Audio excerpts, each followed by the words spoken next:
I'm always such a mess. My problems I cannot confess. So tired. Never what you require. Bet on one of your regrets. That sadness you will not address. So why? Yeah. Never felt less inspired.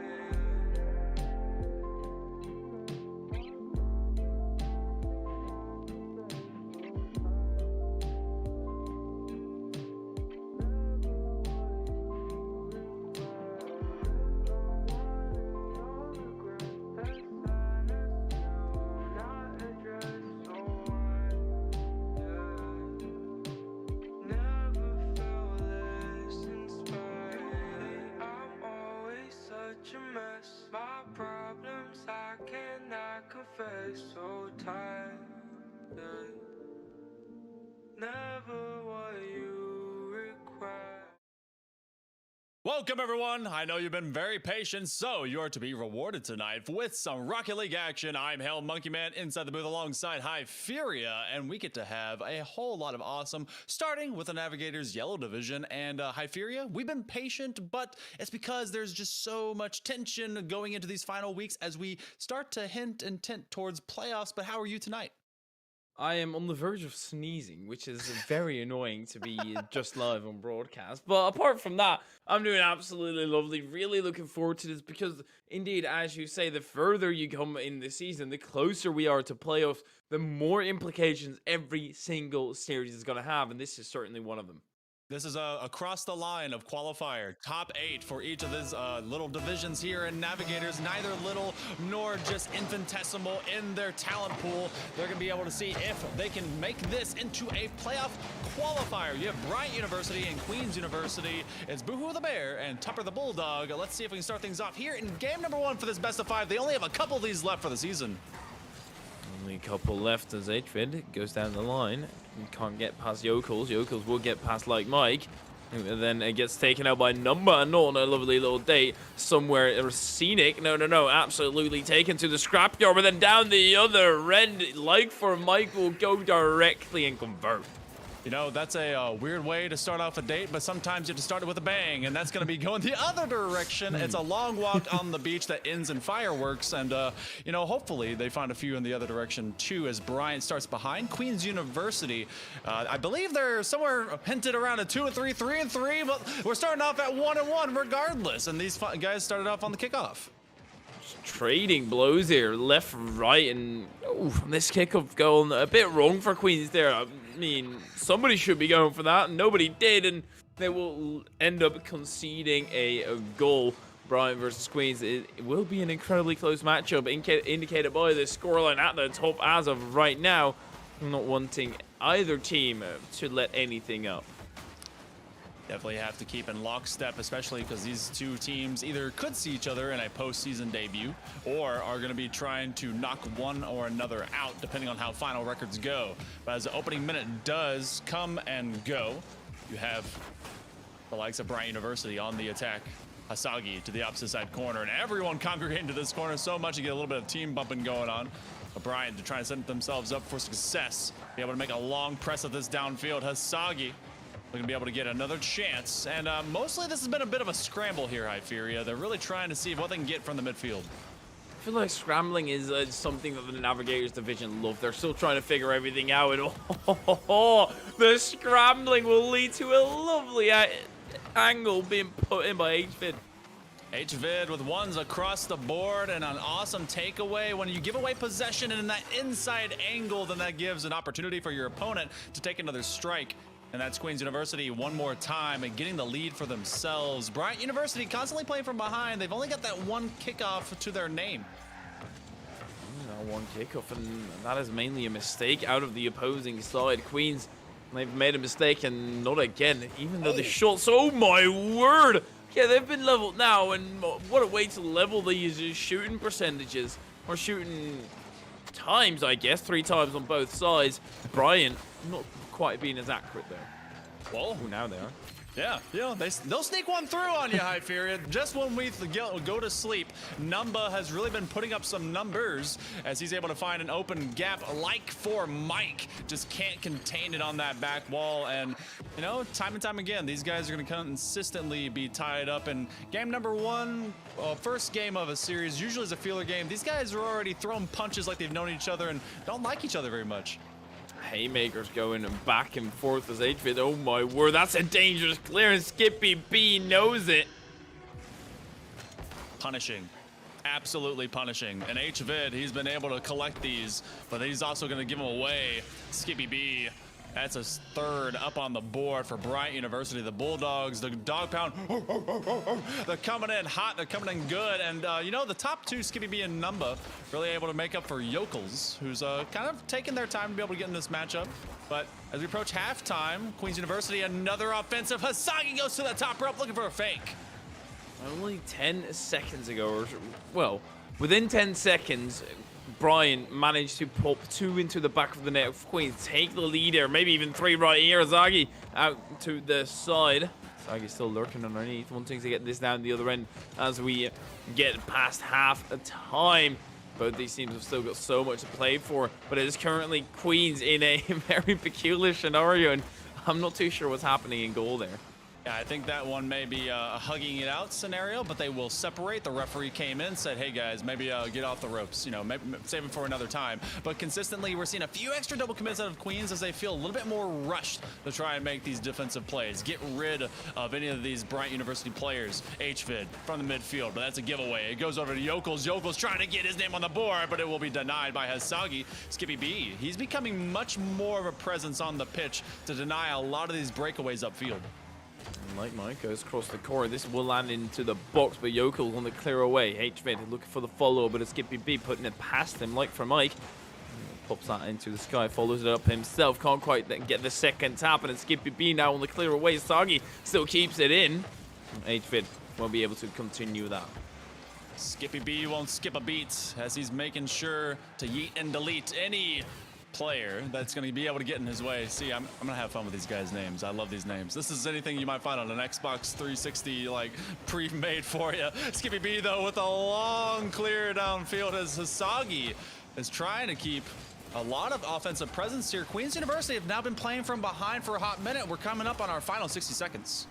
These final 60 seconds are going to be pivotal, but I always feel with Xbox usernames, it's like, it should be XX_ like Mike, like from Mike 777 _ XX phase or something. Ooh. Or Numba with the lines. Yeah, putting up more numbers here. Under 50 seconds, they're able to get a third, and that's actually their hat trick out of 4. Looking pretty good, securing these perimeter placements. You know what? Numba has been the leader for Bryant University. They will double up their lead they had already on Queens, and Queens got to fight back from behind. They started off great and early. They got to be able to make a lot of great clearances here on defense, but Numba's going to make that difficult with another top-level shot. Wasagi with a clear away now. Like Mike needs to convert rather quickly. Goes for the boost, pops it up into the sky. Has been going for plenty of aerial plays. Can't quite land the flipper. He says Yokels takes it past him as well. Sagi loans him in the defense. Needs to clear it away. Does pop it out to the side. He should be able to get the clear now. But this is only 23 seconds. Goal needs to land right here, right now. And they're not going to find it. That one was tough because Hasagi had a lot of space and he was looking for an option. Like Mike, he's been given a lot of time. HVID a little bit slow to it. This one could be all they need on Bryant to be able to put game number 1 away. A great start for the Bulldogs as the pen is barking and everyone's having a great time. Bury this bone, bury it to the ground. Like for Mike, maybe a like on Twitter, maybe one extra. He'll find one, and they could use that as a morale booster going to game 2.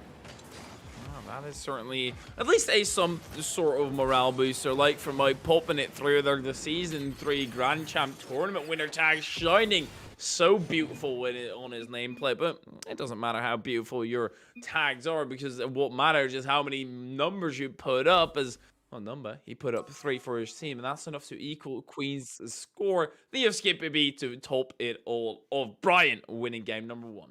And Bryant University, they start off a little bit slower. Sometimes you'll see the one of the two squads just be a little bit of asleep. They've been hanging out the lobby a little bit longer than Queens, who were able to find their third and get on in. So I expect Numba to be consistently looking for options and chances to really punish the likes of Queens if they cannot clean up their defense. But as we go to game number 2, a lot of extra communication, should be able to lock that down, see if we can get some improvements moving into this next game, because Queens does not want to fall too far behind. They might, just might, with a win, same for Bryant, be able to secure themselves a playoff position.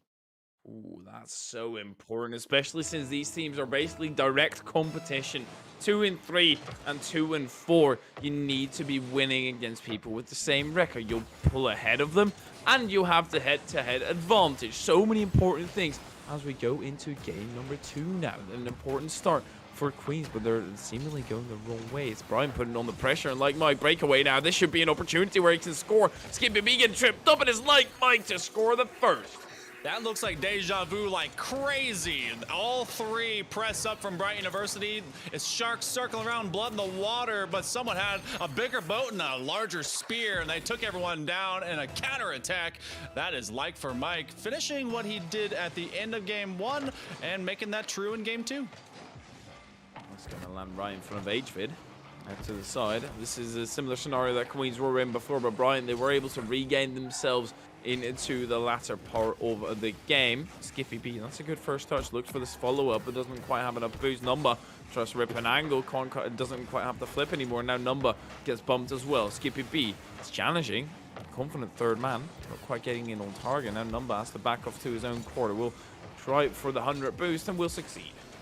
We're seeing a lot of that 3-man press out of Bryant. It gave them a lot of good dividends from game number 1 as they were able to make panic ensue on the defense. That did break up from Queens, but they've been a little bit more patient, a little bit more wary. This attack is going to find HVID rolling in reverse, but able to practice that 3-point turn as best he can. Doesn't get punished, but Skippy B trying to again skip his way through. Numba, he will double commit on top of Yokels, who came alive late in game 1. Gonna see if they'll be able to clean that up. A lot of diversity and a lot of traffic as Brian is sent the other direction. Sagi don't bumping everybody, but Numba goes down the other end. Surely has a free opportunity, indeed does, but Asagi is a bit too early too. Yokels with another one. Asagi up high, just towards the midfield line. Skippy B's up early, which allows HVID for a clear away. Numba still diving into that challenge. Skippy B engaged in a 50 with Like Mike. Skippy B now to the center, gets past one, not quite on target. And now Numba or Skippy B either one of them can finish it up, but they bump into each other, and now neither will. I thought Numba was going to help Skippy B be able to hang up for just a little bit longer and maybe push his teammate into that shot. These counterplays out of Queens have been very short-lived as Brian has held a lot of possession. Look at this traffic. It's absolute mayhem out there. Everyone over the midfield line, hanging over that little, that larger-sized boost. Yokel's going to come from that side wall to try and hang one up for a chance, but Numba will not overcommit. Skippy B instead will go for the intercept. And a dolphin dive stylistic shot out of HVID. They're trying a lot of good things. They have all of 1 goal up. You need to be complacent if you go for that diving playstyle. You can't dive in for everything, especially because your opponent will at some point notice they're just diving in for everything. Let's just throw a fake, completely send them into the woods and move on with our live. Like Mike, 1v1 scenario against Numba, tries to fake it out in this particular instance. Can't manage to do so as Yoko's still awkward on the clear away. Skippy B on the backboard, also not managing that clear as it's Asagi who has to take lead and directly shuts a Numba down. Yeah, this has been a lot of chances for the likes of Queens University. They have won a couple of even 1v2s. A lot of open space. Hisagi, this is the 3rd time I've seen him roll up into this corner, but it's the first time that Numba has been able to take away a transitional bit of space from that wall. Hisagi waiting, trying to shadow play as best as he can. This is a chance. This is a threat. Yokels, he's going to leap to it. Numba's going to run away because Skippy B's got a shot, and the defense will be able to stall it out. Just delays the inevitable there with passing it straight back to the center. Has to defend again. They do manage to do so and also move across the pitch. Numba pinching it with his own back wall. Not quite getting the pinch that he was looking for as Skippy B clears it away properly, or at least that's what he thought. Like Mike will storm in for the pop back in as Yokels gives it away a bit too far forward. He goes as HVID closes the gap now. And like Mike, 0 boost on the takeover, so that will probably end in a dead attack. Yeah, this is one of the few great things that's really happened in favor of Queen's University is that they have been able to go up and meet Bryant University out in space. They've denied them some freewheeling attacks, and this one, though bouncing, it will require 2, and still is a little bit off target. So Queens, they score that opening goal in the first minute. This nice handoff, maybe a chance. Hasagi's cut short. But again, Bryant University have not been able to do much more than just flirt with the ball outside of the shooting zone. You sometimes need to make advances sometimes if the time is right and when you think you have a proper chance. Thus far, Brian, this is certainly one of them, but Number puts it a bit high. They still stay in the net. Brian continue the attack. Will try to siege this net. There they go. Yokel storming through. Yokels saw 2 at the near side post. He just had to wait, see if a miss would happen. HVID, it was all like for Mike after that, and he found him sleeping. It was a lot of trust in HVID. That miss suddenly ties us up very, very late. About as many seconds as it took to score the first goal at this game now remains. Here we go. Might just go to an overtime scenario, but Skippy B, no, he does not want to. No, Skippy B wants to get this done. They want to get a 2-game series if they can be on match point rather, as they go into game number 3, but still plenty of time. Queens been unable to score. They've had all of 2 shots across these 5 minutes of play. 1 went in, 1 has not. They got to be able to get more, but that could be a lot to ask for. Like for Mike, he's over Hasagi, but Hasagi, it's in between. Nice intercept. That's 2 up from Bryant University. A pop-up. They have to keep this airborne. Lots of individual control. That's a bump. Hasagi, backboard. Do they have numbers? The shot will be taken away, and Bryant University, they will be able to make it here into game 3, and they're 2 up. Brian's late game, even though in Rocket League it's not really a thing since you don't really evolve or anything. But Brian do. They very much do up their play, up their pace into the attack, are able to fend off the initial advances of Queens, slap it out to the side and go into the counter-attack. Brian, they're playing exquisitely. They are, and they've been able to make kind of a good profit out of the likes of Queens not bringing their second man when they have a few open chances. I need to see a little bit more of that. Queens met them in the midfield. Late evolution brought Bryant to be able to, find those shooting patterns and find those gaps and chances when they weren't there the whole time. I just need to see a more complete game out of Queens, or else they're not going to be able to stand a chance. But right now, it's been very close for the most part. Bryant University could be taking this in a sweep, and we could be moving to our next series here more quickly than we thought. But still, this is anyone's match. As long as Queens finds their identity sooner, they do have to reverse sweep to take it, though. Reverse sweep. So incredibly difficult because the opposing team has gotten the better of you twice in a row. Now going into this 3rd game, surely there can be some great things out of the Queens side. For example, the player up right now, like Mike, is showing some mechanics, doesn't quite have the shooting ability to really finish it off. Lateral play, though, as Skippy B, he's been able to make use of a lot of chances that come out of his own backboard. A nice back pass from Hasagi. If they can get these recognition points down for Queens University, they'll be able to outplay Bryant University. But still, it's been Skippy B really leading the charge, giving chances to his teammates to be just present of mind on the offensive half. Looking for the redirect. That shot will be wide, but again, if you're kind of a one-to-one, who's going to be your top man on either side, I just look at Skippy B and like for Mike. Absolutely, they're the front runners right now, and Skippy B especially keeping it cool to finish the final game off. Honestly, on the side of Bryant, I think it's mainly the team play that they're able to find, and on the side of Queens, they're quite relying on the capability of like for Mike. His Number puts his name forward as well. Hasagi just lost that possession, and it was consistent attack. This one was going to dangerously roll. Like for Mike, just kind of wobbled when he should have hobbled to be able to get back to that ball. And inside this first minute of play, the early lead previous was Queens. This time, Bryant University finally finds the first for themselves. Number up high. Can they find the second as well? The early game for Bryant never been their strongest suit, but well, they might just make it their strong suit and then force the play as this lands awkward into the box. Yokel stays on the line, but it's Skippy B. He reads. Was Yokel harassing the goalie? What was happening here? I want to look at it specifically there. Just kind of, oh no, he's just hanging out. All right, so great viewership and great awareness by Skippy B to never give up on the play. I thought Yokel's was like pumping goalies or something. He just ended up getting a kind of a front row seat to the entire play. I like Mike. Wants to give himself a front row seat. Surely he's able to do so, but this is exactly the department I said it was lacking in, the shooting department. And they do manage to clear it away yet again on the side of Brian. They keep on fending off attacks, and it will be soon hopeless for Queens. Another chance as Yokels is there early, but the putback is Skippy B. Never skipping a beat. I know I said that earlier, but the man is always there for that next part of the attack, able to finish it off on the third man. He's always on point, always there, always running a nuisance, and he's still saying, I'm sorry to anyone who's watching this game, and even though he's performing very well, and I don't know whether it's a bit of BM coming out. You know, whether it be BM, whether it be him just being humble bragging, if you will. You know, I'm enjoying watching the game. Hey, don't skip out on yourself, Skippy. I want to see more, but it's gonna be Maybe like he's for talking Mike. about us. Oh, maybe.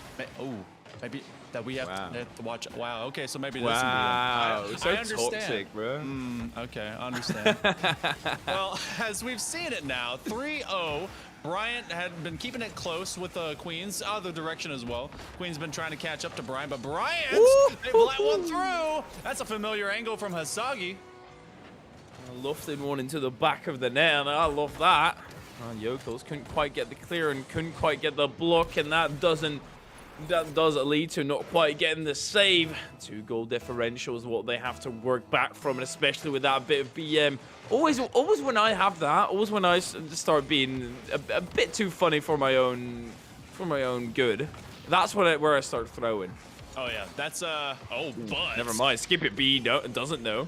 Yeah, he's one of those gamers. You know, they lean forward, they put their elbows to their knees, and they get that gamer lean going. But then he's like, no, I'm sorry, no, you're not gonna win this game. I will be here. I will go on the attack at halftime. They have been able to resolutely get back to that 3-goal differential in their favor. Brian still controls this. Queens has the chances. They just have to press upfield, get a lot of these pressing from the perimeter. This is a favorable corner for them. They should need to up the attack a bit. HFIT jumps in, but only once Yokels actually is there. Now the counterattack kickstarted directly. They don't quite have the sustained pressure that they need to break through the Brian offense, or defense rather, but like Mike, this is a great opportunity. Hookshot tries to be set up. With that touch out of Yokels, completely sends it the wrong way. Hasagi finds the post and nothing else, passes it back. But HFIT, that touch just sends it wide. Hasagi can come in for a second goal, but zero boost in the tank, and now also an L in the bag. I'm gonna have to reboot all the way from the start. The creativity of those acute level passing was well, it was exquisite. It was clever, but it just didn't plan out into everyone being on the same page at the same time. Timing is huge if you're trying to get that kind of passing going, and this is a great time to practice. Do a little bit more of that before the game as well.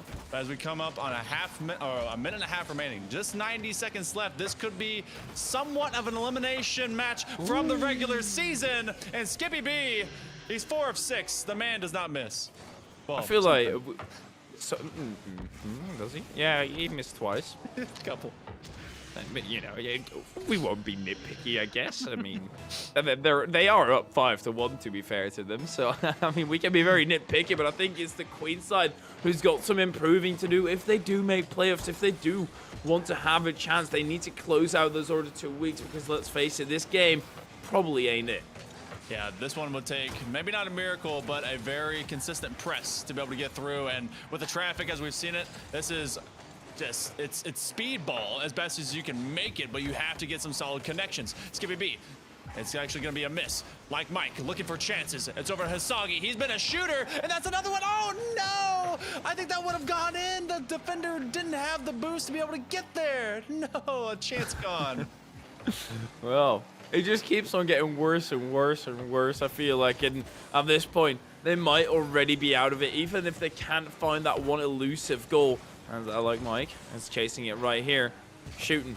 Not quite there yet again. Goes for the hook shot, but gets way too much lifted. And then, well, you have Number still there as well. They just haven't been able to break through the Iron Curtain all but more than once.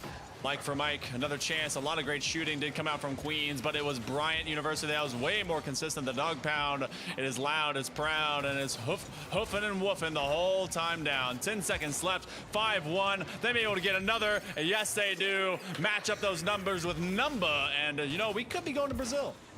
Are we getting that Brazil? That 7-1 scoreline, that beautiful meme reference to the 2014 game. Obviously between Brazil and Germany. Of course, I would love to see it. If you guys didn't know, that's what it was. If you didn't know, you know now. If you don't know, now we know. I'm not going to finish that sentence, not going to finish that lyric, and that will bring me a heap of trouble. 6-1, I think that this Brazil won't be found. Well, regardless, they took a good trip of it, and Bryant University, they will go into this series and come out looking pretty clean, 3-0, and we'll get to see exactly how that pans out for them. They were on the lower side of current divisional standings. This will definitely help them improve.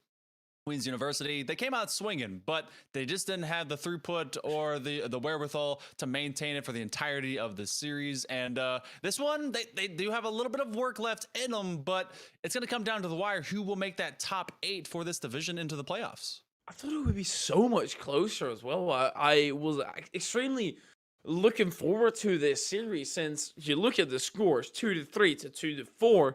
You expect, hey, these teams are going to be battling it out and going to that game 5. No, it's just a complete and utter domination and a sweep for Bryant. Yeah. And sometimes the differential is just going to be a little bit too stark, but it's also dependent upon where you find these teams throughout their season. Some teams, they progress as they go later. Some teams, they kind of devolve. And, you know, a lot of individual play and a team that wasn't quite complete out of Queens does fall to Bryant University. But that is not our only series of the day, Hyperion. So my only one for this one, I'll get to come back later. I don't know if you get to stay too, but you guys in the chat, you get to stay as more NECC esports here will continue with more Rocket League action, but it's be right after this.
folks, we are back with, of course, another matchup. It should be a banger, and I've got a beautiful man sitting next to me to take us through. Lars, how are you doing? I am Swell High Fury. I think it's been, I don't know if we've ever actually had a chance to cast together, but this is exciting to be here with the one and only High Fury. I'm no Hail Monkey Man, but I'm going to do my best to bring this action to you. URG Black versus Fanshot Falcons. URG coming in 4-2 versus the Fanshot Falcons 6-0. So it could be a bit of an uphill battle for URG. Absolutely, and well, Fanshawe only going to their 5th game of the previous week, so maybe they're falling off or the competition is getting better. We might never know, but we're certainly going to know the outcome of this series in about 30, maybe 45 minutes. Approximation time, as we do see a dog in the background. Hello. Yeah, the door is open. I apologize. This isn't a normal Lars No, cast. There's no green screen. There's nothing to block out my background because new house, new setup, new echoes. But there's a dog. Hi, buddy. That's not what we're here for. We're here for some Rocket League action. Players on the field. Game underway. 5 minutes on the clock. Let's get it started. In the blue, URG, Anonymous, J-Spiel, and Natsu versus Fanshot's Boxes, Dungeon, and Sistane. Ooh, a scary tag, though, for the URG side. A Season 3 Supersonic Legend on J-Spiel. On the other side, it's all GC tags and one tile Annihilator, so I guess SSL in. That's actually very impressive. SSL and drop shot. Natsu, though, trying to go down the other end, gets dropped.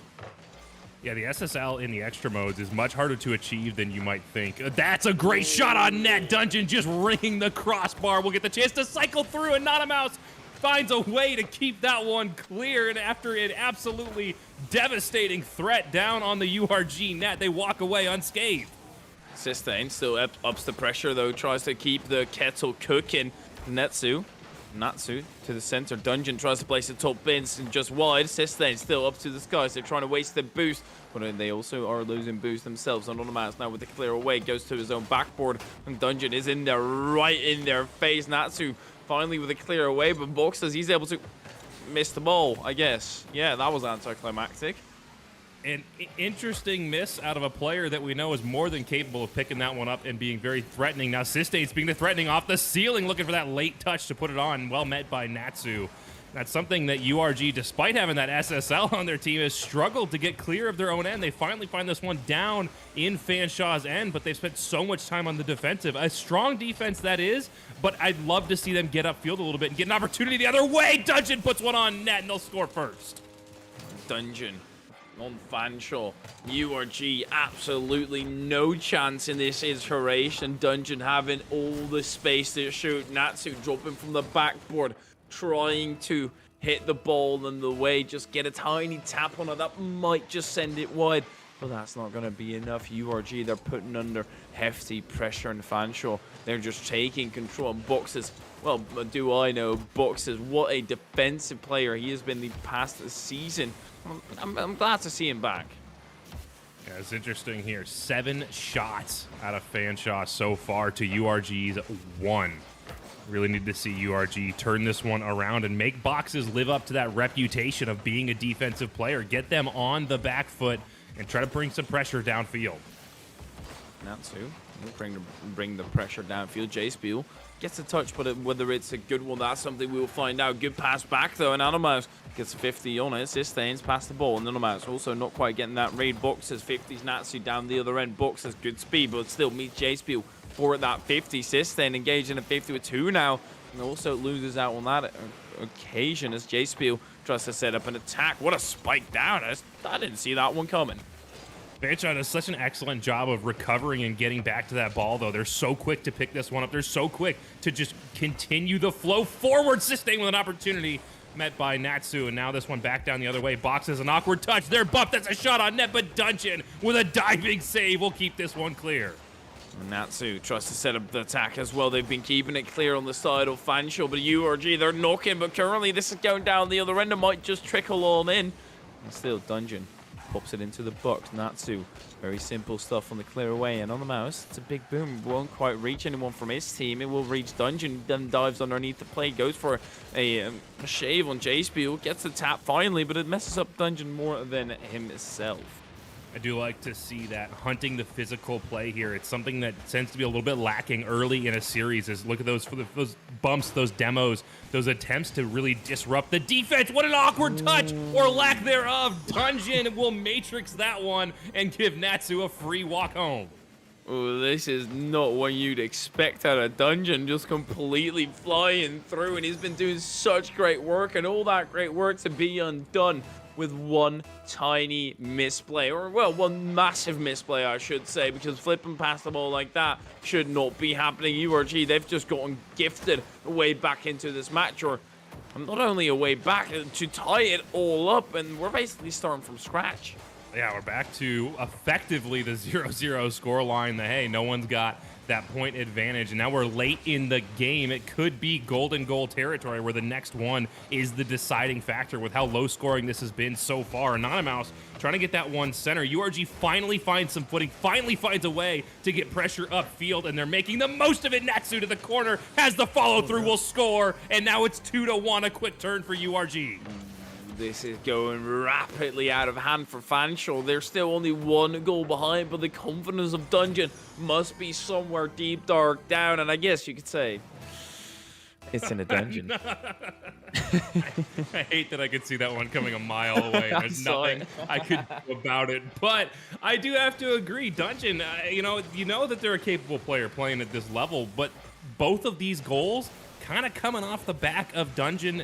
Little bit of mistakes here. The matrix on the first one, and then failing to find that touch on the back wall. They're going to be looking for redemption going forward, and they're going to need it. 31 seconds left on the clock, and URG is putting pressure on. Dungeon picking up a savior medal, trying to turn this one back around. Natsu pops it off his own backboard. Dungeon still popping it forward, but they're still doing a little popping, but no actual scoring here. They've got 16 seconds to try and do so. Sistane backs off. Boxes still keeps in the vicinity, but Dungeon dives in to keep this play from going forward. Boxes to the backboard now. Can he bump Natsu? No, but it will be spiked down by Sistane. And that is equal. Wow, 5 seconds left, and Fanshawe in a return to form early this game, getting offensive pressure, just an absolute onslaught, taking advantage of that back wall, getting gifted to them by URG. That's such an effective way to open up the net, hit that back wall, force the defense away from the front of the net, and find those follow-through shots. Now 0 seconds on the clock. If you're looking to put this one away in regulation, there's the opportunity, but Dungeon doesn't find the corner. Ball still up, still an opportunity, still in front of the URG net. This one waterfalls down, boxes us up, and it's met overtime in game number 1. Oh my word, Fanshawe, they've pulled this back and almost were able to finish this in regulation. This is fortunate for Dungeon. Keeps up to the play, enough boost to try and make a shot. Try it will be. Sistane backs up, Boxes takes control, 50s into the box. Sistane can't quite get the tab, backflips awkwardly, and the recovery will be a lengthy path. J-Spill and Natsu both on the back row. Dungeon, he redeems himself. After a bit of awkwardness late in game number 1, Dungeon makes the comeback here. The play through the corner. Natsu's not there in the big demo. I know Natsu was looking to have that last defender there. They absolutely expected that ball to get picked up before it finds the front of the net. But unfortunately for URG, that's not the case. Dungeon carrying through with the top score on their team. That's a redemption story. In just game number 1, how incredible have we gotten off to such a fast start?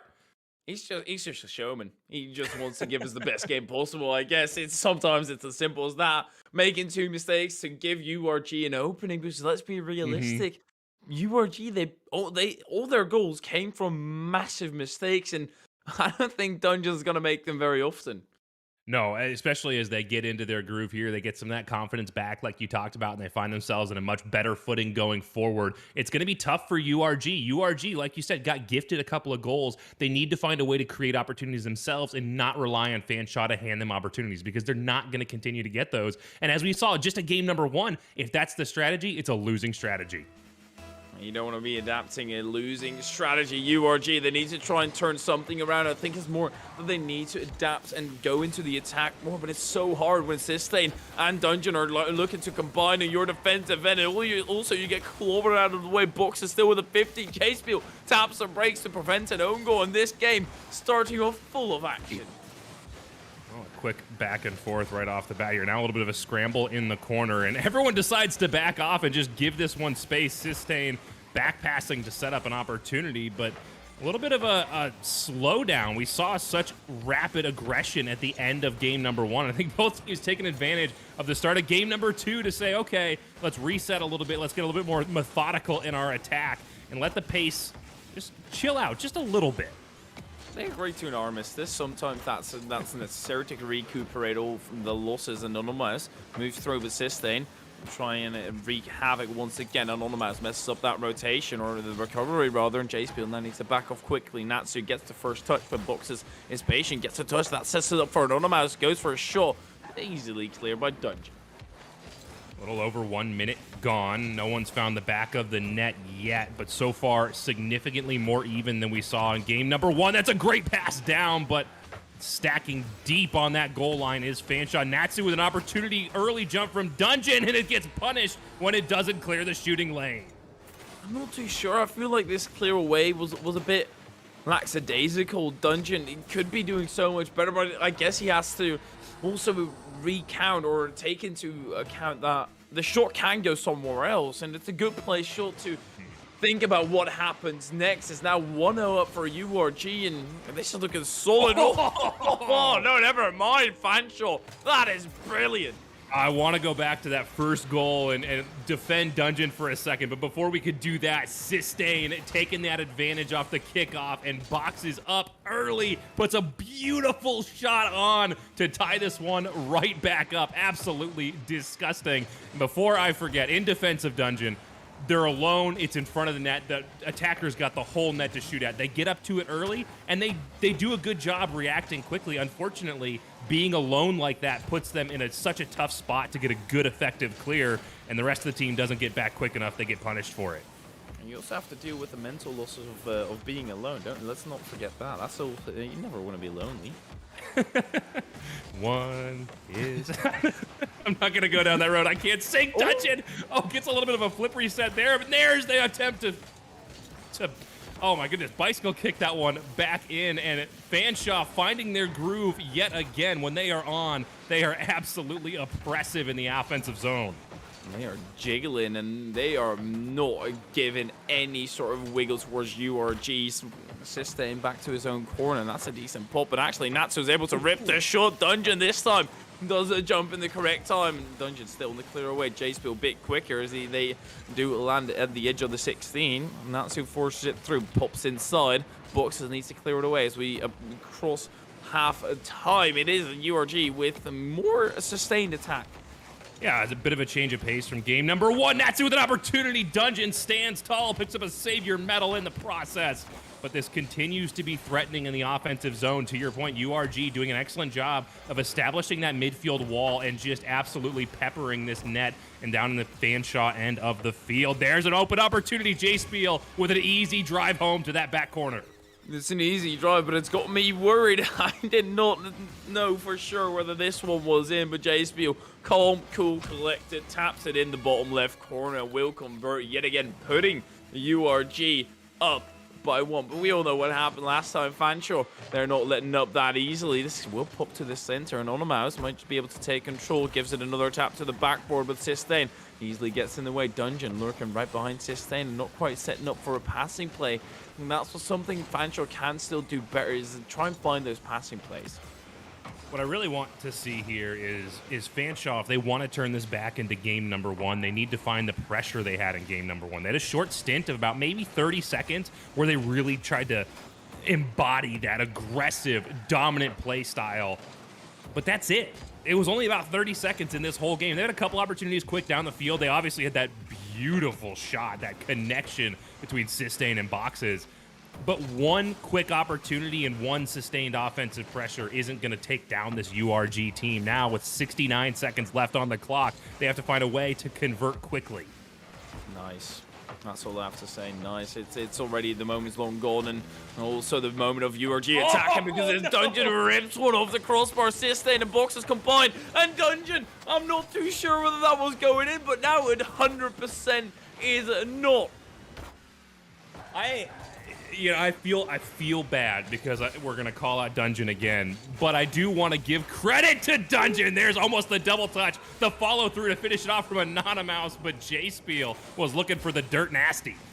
I feel like Dungeon is zero hero. He can do the most amazing stuff, but also look absolutely foolish, and that's why we love him, right? That's why we love him. He brings spice to a game, and URG, they're bringing heat. Yeah, I just, again, to the credit of Dungeon, despite how this has gone so far, they have not stopped going for the big plays. It has not allowed them to shake their confidence and really step back and play timid and lack of aggression. When they need to get up there and get in the face of URG, they are there. But right now, they need to find the back of the net. 19 seconds left on the clock. URG just gets stuffed by their own player, looking to finish this one off and put that final nail in the coffin. Sustain has one last attempt, but Natsu shuts that down at its roots. Boxers and Dungeon, they try and combine together further across the pitch. They do get it further, but it will be all be for nothing as the timer takes down to 0. The score differential still 2, and Dungeon knows it, puts it to the ground, and URG pull it level. We asked URG to find opportunities themselves, to not allow Fanshawe to just gift them opportunities to create them on their own terms, and they absolutely delivered. URG stepped up to the plate. They said, hey, Fanshawe, we like the way that you got that offensive pressure on us in game number 1. Guess what? We can do it too. They brought it back downfield. They got the pressure. They got the demos. They opened the net, and they walked away with a W. I still feel that Fanshawe could be doing better. I'm not too sure, but it feels like their rotation isn't quite clicking the way it could be, which would make them a terrifying side to go up against. And currently, URG, they're doing a phenomenal job at fighting them off, but I feel like there's more that brought the Fanshawe that 6-0 record. But let's just see what Game 3 brings. Yeah, this URG, I would say threatening to maybe take down Fanshawe for the first time this season, but the last 2 series Fanshawe played both went to Game 5. Boxes off of Sustain again on the kickoff will open up the scoring. This is just exactly proves my point. I feel like there's so much more. Boxes a third man, full of confidence, absolutely reeking of it, and 8 seconds in, they're already leading by 1, and they set the tone of this match. Now they also need to continue setting the pace. Yeah, this is what Fanshawe needed after falling in game number 2 to come out early against URG and say, hey, it was a fluke. This is our series, but they're getting stuffed into their own end again off the bat here. They're struggling to get this ball clear. We need that sustained Boxes purpose pass upfield and not just this dump and chase that allows URG to turn around and throw it right back downfield. Now, pathfinding towards the passes has been so great, but Dungeon taking it to the skies in J-Spiel for the second time, incredibly early to it. Then Dungeon, he's got enough of all the shenanigans and just goes for a demo, shaves one's head off. And they do not get down to the other side. Sistine has to hurry back, and Onomaz will take all the boost. Natsu still flying on through and getting a decent 50, but Boxes, he's equal to the clear away. Dungeon extends down to the other end. J-Spiel equal to it, but needs to get a touch on this. No, doesn't need to because great bump for Anonymous. This is what's so scary about URG right now. Sistain's up with a shot on net, and J-Spiel doesn't get there. That'll find the top corner off the nose of J-Spiel. An absolute bang from Sistine right at close range. You're almost never going to be stopping that. A similar scenario that Dungeon have found themselves in as well, where you need to jump, you need to guess, you guess wrong, and that's just a goal against you. Nothing you can really do about it. Yeah, when you're alone with that awkward angle, there's a great angle out of Boxes. There's so much I want to say, but with Fanshawe running away with game number 3, there's no time to say it. They're absolutely legging it, and once again, I already said it at the start of the game, I felt like there was more to it. I said, this is exactly why, and I'll reiterate, this is exactly why they're currently leading by 3, only barely a minute in, and, well, they're looking to extend. I do want to point out these have been very quick kind of one-shot opportunities out of Fanshawe. They haven't made that sustained offense. And hey, as long as it keeps working, keep doing it. But it just opens up the door for URG. If they can stop that first shot, it puts them in position to turn this one back around. It puts them in position. We're coming back from a 3-0 deficit when goals have been so hard to come by. Dungeon with a second tap, sending it towards a Boxes. Dungeon going out wide. J-Spiel not quite finding the pre-flip. Dungeon also not finding the boost, but the pass back. There's the passing lane and all. Yes. Yes. I like it. This is that rotation you wanted, and Dungeon with a great little touch. It's just enough, not too much, and it baits the entire URG defense away from the net. Excuse me. Nobody home, nobody left to try to turn that one away, and this is Fanshawe at its peak. Absolutely. Their peak is absolutely scary to go up against, but URG, they have not quite shown up to the same potential that they showed in that game number 2 to tie up this series. Fancho, they look dominating. This looks as if they might just be sweeping, but that's already impossible in Jay's view. This save is possible. Yeah, it's a big dive, though, from an accurate shot on net. And that's something else to look out with Fanshawe if you're URG right now, is they've proven they can be accurate and they can throw shots on net from anywhere on field. It means you have to respect the shot from anywhere. You can't say, oh, this is a transition, let's play this one up field, and the team bump. Oh, my goodness. Had that not found the back of the net, that would have been devastating on the side of URG. Just gives us a tiny bit of sweat, but Anonymous is very much prepared for it, and that's why you always sneak up. Don't just say, oh, I've got 2 teammates there. They 100% have got it. Always stay lurking. Obviously, don't triple commit, but always stay lurking, because the differential is now reduced to 3. 2.5 minutes. In theory, it should be possible. It's doable, but it's so difficult with the way Fanshawe has been able to strike quick. J-Spiel will cut it in half a scant 9 seconds later. All of a sudden, it goes from it will be very hard to this is actually very doable. 2 goals, if you can pop them in at this pace, of course, it's doable, but you don't even need to hurry quite yet. Yeah, at this point now, the biggest win here is they picked up huge momentum and simultaneously cut that lead down to an extremely manageable number. URG, I tried to say this at the beginning of the game before Fanshawe just ran through 3 goals real quick. The one thing that they do very well is when they get set up, they can set themselves up so well that they can make big plays with 1 player in a 3v3 matchup. If they can find a way to get that kind of setup and then commit 2 players into it, they can be deadly going forward.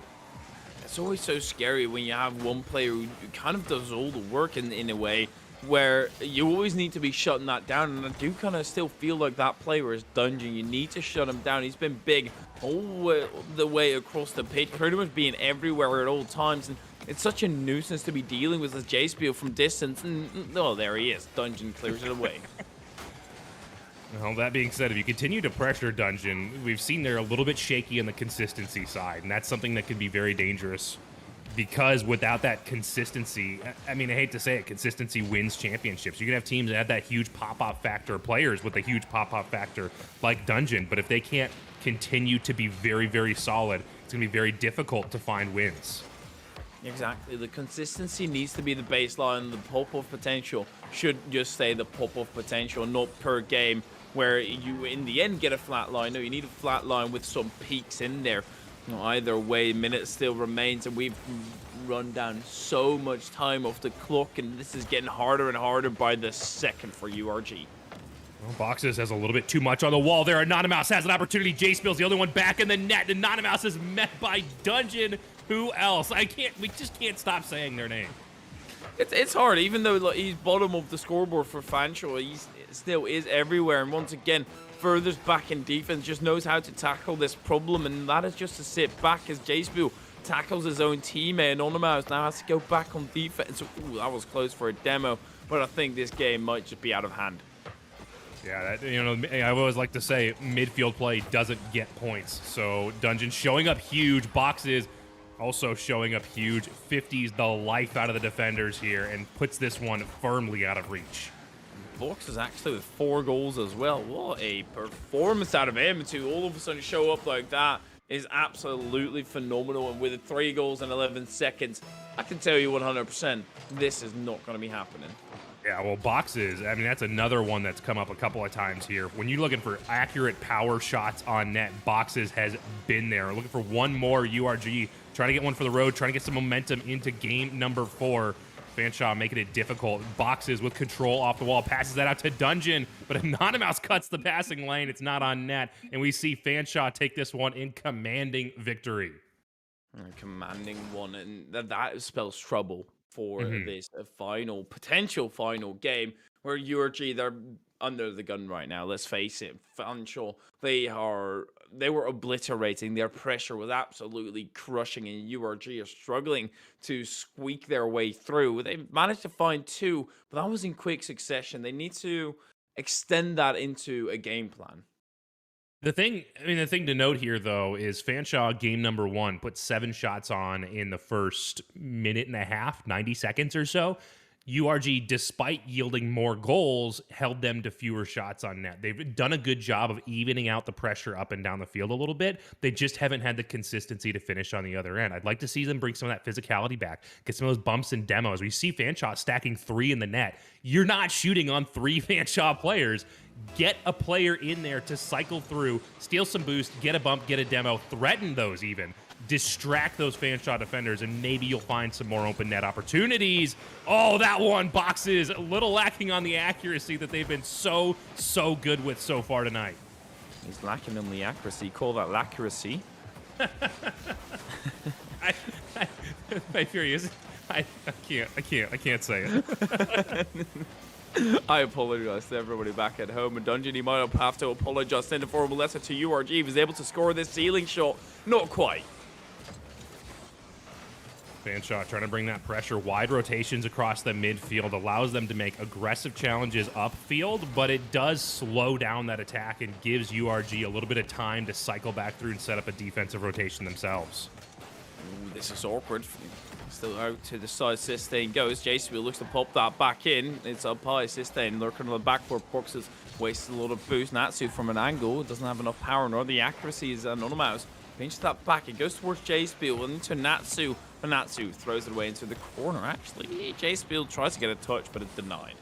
I love that little touch out to the pass from J-Spiel. This one's lurking in front of the net, but they can't quite get there. Fanshawe will continue to see a 0 on the scoreline despite a beautiful opportunity. And URG looking to turn this one around, set one up themselves. That's past 1, and the commit forward doesn't yield results. Ooh, Dungeon, if he rips one, that might just be on target, or that might just be powerful enough. Sistane and Dungeon both far back in the defense. You see Dungeon sitting in net. I feel like they're taking a way more defensive approach. That is not something that suits them whatsoever. They need to be going into the attack, really putting the screws to the opposing team, to URG, and that's the way they break through, and Dungeon shows why. Wow, I was scared seeing this one happen. Sistane and Boxes both tied up on each other down in that URG corner. If Dungeon gets beat, that's a free one back the other way. But to Dungeon's credit, again, despite earlier misgivings, they have not let it shake their confidence. They know they've got the win over top, and they will find goal 1 for Fanshawe. Well, sometimes that just happens quickly. If you were able to move down the other end, Fanshawe. This could still very well be a tied game. Dungeon from distance doesn't quite get it on target, but the second tap, oh, it's incredibly close, but it's denied by the post of Dungeon. Puts that one right back in, going the wrong way. Natsu is, but Anonymous still keeps it clear.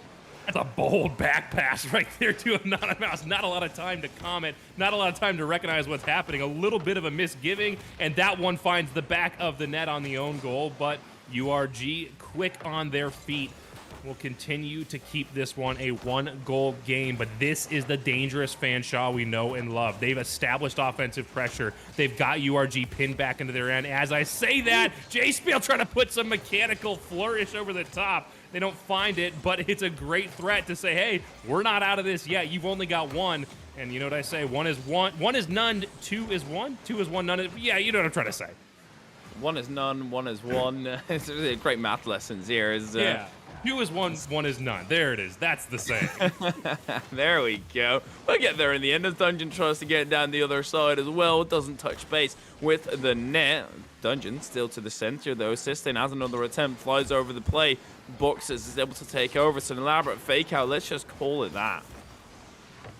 You know, I find myself rooting for URG here. These teams have been so evenly matched. It's been such an exciting game. If we don't see Game 5, I will be just very, very sad. There's an opportunity, but the diving attempt, they're still lurking in front of the net. J-Spiel finding themselves the wrong way, and Boxes has a great pressure upfield. This one deep down back into Fanshawe's end, and finally, it calms down just a little bit before URG tries to throw it on again.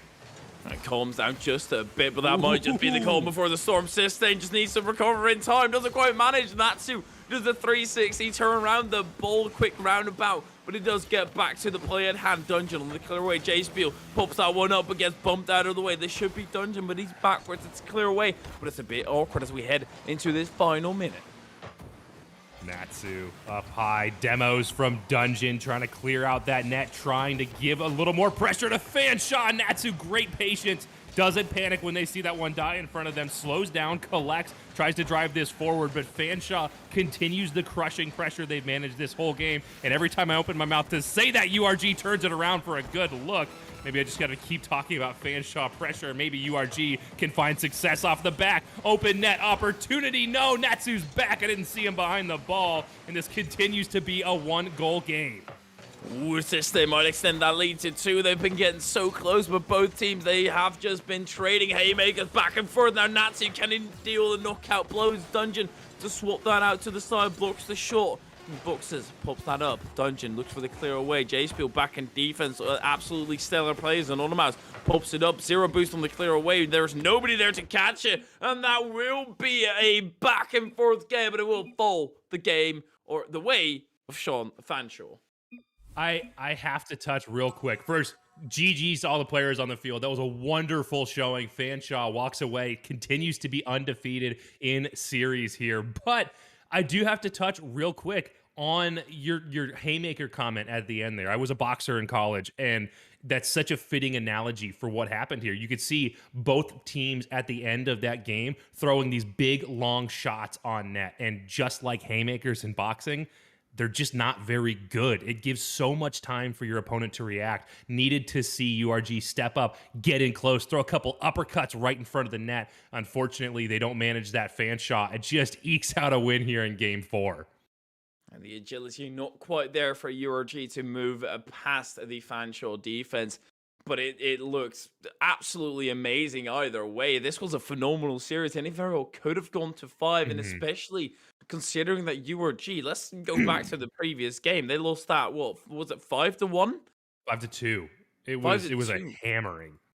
Exactly, and to come back into the next game and still have a fresh mind, still attempt your absolute hardest, it's still impressive. Unfortunately, impressive doesn't quite get you the entire way. Yeah, it did give us a great show though, so that we get the win there here as viewers, and we get to see that wonderful showing. But that's gonna do it for these guys. It's not gonna do it for us here tonight. I've been Lars Newt. This has been Hyperia. But coming up with a pair of newcasters, Northwood White versus Bay State. Stick around. We'll be right back.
Sometimes you lose, but that's okay, 'cause you got people in your life that love you and care about you. Appreciate the ones that stay and listen to your helpless ways, going on and fearing of oblivion. Don't you lose sight of what you want. Care about the simple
Welcome back to the NECC Network alongside Mr. Hill Monkey Man. We welcome you back into the channel. My name is Bear Lights, and we have our next matchup coming up. It is going to be from the Challengers White Division, and a very close matchup entails moving forward here, Hill Monkey Man.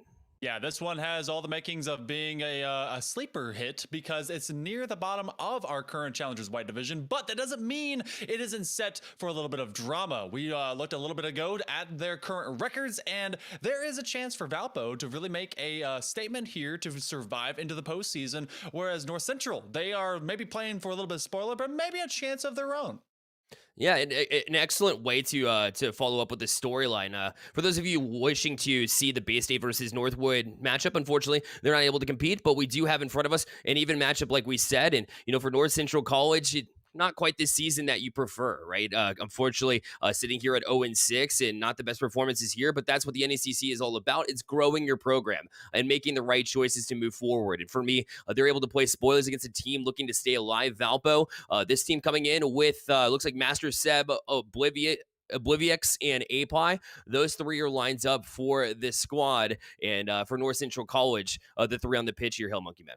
Yeah, for North Central, I mean, it's already looking pretty hot. They doesn't really matter too many of how they bring them in. I think it's gonna be Subs, Googs, and Jurthik. I may be wrong about that one. Oh no, actually, that is Jurthik. And so making us have to explore our grandest of vocabularies to keep up with all your awesome names, which is always great. But you're right. I want to see a continuous growth and progression throughout these programs because regardless of how you end out your season, I mean, you want to take it to that next level. You want to go into the postseason, but I want you to see you continuously compete. We get to see this here, Bear, as we go into game number 1. Yeah, and Jurthik as well. A senior replaces another senior in Meteor, so we'll see how they perform as well. Jumping in here towards the end of the season, I think has played a few series as they are a true 4-man roster. We'll see how he kind of fits into the scheme of things here for North Central College. As you'll see Subs with the first touch off the corner, try to get it to Jurthik, but maybe a little bit too slow as API read it all the way for Valpo, who is in orange. Master Seb throws it off the back wall. A good chance and follow-up, and API gonna put it in. It'll be 1-0 for Valpo. Now, what kind of pie do you think that is? This is a nice apple pie, delicious sweet pie. It's a little bit of alum mode as API will top it off with a fantastic shot. Be able to open things up. That was a great pass by Seb to get things started. And, I gotta look on the other side, North Central. Anyone that puts a "the" in front of their name, I want them to do great things. The Googs, I'm gonna be watching him. Yeah, exactly. When you go by Googs, usually, no, he's the Googs tonight. He's really owning it. You gotta love it. As Obliviex tries to put it past, but nobody back here, so Jurthik gotta get an open net, so you take those. North Central College is even to a 1. You gotta be able to take possession when you got it, and Obliviex, if he's gonna give it away to Jurthik, he is a thick man, and he's gonna take a large possession of all that territory over the midfield line, look for any chance that he can to be able to counterattack, and that's how you find an answer. You tell your opponent, hey, we're watching you every step of the way. We're not gonna give you a single chance to breathe, and you can't make a mistake like that with us. Not a chance. Again, it's still a challenging division, to say the least, appropriately, as, these are tough schedules, and they try to handle it really well. And in fact, when you talk about Valpo, when we talk about their 1-5 record, yeah, that's not the best lining up or on paper or, looking at it. But that being said, they had a lot of close games. The only difference really is they weren't quite able to close out those game 5s as they dropped 2-3 three times versus the one time they won 1-5. And sometimes you can chalk that up to a little bit of bad luck, but that's also about a team that needs to consistently finish. If you can't find that finishing factor in form, then that means that's what you got to work on. And you're getting to see a little bit of that coming out from North Central. Oh! Valpo was put in a pressure cooker, and this one came out to pop. Okay, Subs, we see you. North Central College is coming out with a purpose here. It's just jumping in on the play and realizing Master Seb was honestly in a compromising position there and able to finish things here and give them the 2-1 lead. We're still early in this one, and it's just as close as we imagined. And both teams, a couple of mistakes, but typically when you talk about the bottom of a division, you say there's a mistake, but then nothing really gets accomplished from that mistake. Both of these teams taking advantage of the opportunities presented. They really are. And the few things I need Valpo to continuously do, and they're starting to set it up, as you saw that little bit of a pass in their back corner, is finding each other in space. North Central, they've been doing that a little bit more often, and that pass play really extends the field for themselves. Jurthik To make an individual play, see if he gets challenged. He does, but the Goog's already looking for Jurthik upfield. Can't quite make that next connection as Obliviex gonna leave it. Good communication. This challenger's division just underneath that top level. And so they're trying to really be that next level place. If your progressions are to be for your entire program, who's gonna be that next man up? It's gonna come from players like these. Exactly. So you build around it, right? Your impact players, and you look for the ones who are also, you know, seniors to really lead. Because although they may not have been in Rocket League as long, because, you know, talent is any age in Rocket League, really. You can be really young and be a freshman and be the most impactful player. But at the same time, you look for the seniors for that experience in the classroom to lead, to communicate. And so really, any way you draw it up, you want that leadership. As you see Valpo now try to go back to work, it'll be Api. We'll leave it for Master Set. He'll play back wall. Now across, Sub's able to get to that one. We'll clear it right out, but right into the hands of Obliviex. We'll leave it here. Api shot on, but a little bit too weak there as the defense of the Googs able to make a save. And you talk about just a level of maturity and communication necessary to make this work. That's really kind of one of the big difference makers, especially as your mechanics will develop over time. Big demo onto Obliviex is going to shorten up this defense. Api is going to be short for boost. Looking over to Jurthik from the Googs as he gets it around one, but Obliviex has had the lion's share of touches from Valpo, and that one's going to drop its way in. Mathematical, he will get demoed at the end just for a little bit of extra bump, but we're tied 2-2. Yeah, and hitting the ceiling there. Jurthik wanted to be patient with that one, but it's tough when you know it's on target, and you got to jump out and get it. Unfortunately, was just a little bit short on getting that touch, and so because of that, it'll be a 2-2 game here. Super close. North Central College, so many times have been destined for greatness. Unfortunately, it slips a little bit away, and Valpo able to even things. Really bring that to life here in this game number one if you're just joining us. This will be Api to sidestep the Googs. Now it's just Subs to beat. He's not able to get a touch now. Subs back down the field. He's got plenty of room to work with. And a demo and a shot and in. And the Googs will regain the lead here for North Central College. But this is all upfield recognition. It's Googs hunting people down. Subs over to Jurthik. And Jurthik actually had that one. That was going to be the 1-2-3. Googs is like, no. I opened up that net. I kind of want the credit. Sorry, Jurthik. I want to get a step in front of you. They want to get that dessert at the end of that buffet line. See if they can hang out. I don't think Jurthik is going to hate on him too much for it. Oh, and NCC with lots of fans in the chat as well, so looking to support the team. You love to see that too. And building the program is all about having those people in support, so really good to see that as well as they look to build on this season that wasn't quite theirs. It'll be the Googs. The next wants to add to this lead now, trying to sidestep Api. Not able to do so, so he'll carry right back out. A little bit of boost in the tank, but the pass, no real follow-up there or teammate to locate. So it'll be Jurthik to try to return. Obliviex. Over to Master Seb. Met by a 50 at Subs right at midfield. It's Obliviex. Oh my, he's got to look out as he was backtracking there in a demo the other way. Almost freed it up for NCC. Api almost got that double touch, but will be shut down on the defensive side.